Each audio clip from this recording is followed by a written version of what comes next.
ত্রিপুরা বিধানসভার নতুন অধ্যক্ষ হিসেবে আনুষ্ঠানিকভাবে দায়িত্ব গ্রহণ করলেন রামপদ জমাতিয়া। বুধবার বিধানসভায় অধ্যক্ষের চেয়ারে বসার আগে তিনি চেয়ারটিতে মাথা ঠেকিয়ে প্রণাম জানান, যা উপস্থিতদের মধ্যে এক বিশেষ আবেগঘন মুহূর্ত তৈরি করে। এই অনুষ্ঠানে মুখ্যমন্ত্রী, বিরোধী দলনেতা সহ কংগ্রেস, তিপ্রামথা এবং আইপিএফটির বিধায়করা উপস্থিত ছিলেন।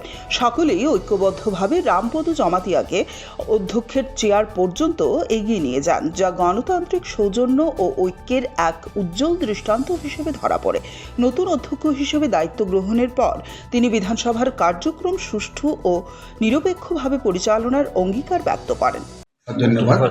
আজকে অধ্যক্ষ হিসাবে যে 2026 সনের এই 18 তারিখ মার্চ দুপুরে আমাকে ভারতীয় জনতা পার্টি এবং অন্যান্য যারা দল আছে আমাদের যে বিধানসভার সবাই মিলে এক বাক্যে আমাকে ওনারা এই টেবিলে এই চেয়ারে বসিয়েছেন, তার জন্য তাদের সবাইকে আমি ধন্যবাদ জানাই। আপনার মতো একজন ব্যক্তিত্ব এবং বহুদিন আপনি দুবারের বিধায়ক, পাশাপাশি সামাজিক কাজে এবং রাজনীতির সাথে আপনি বহুদিন ধরে জড়িত এবং আপনি মন্ত্রীও ছিলেন আমাদের ত্রিপুরা সরকারের।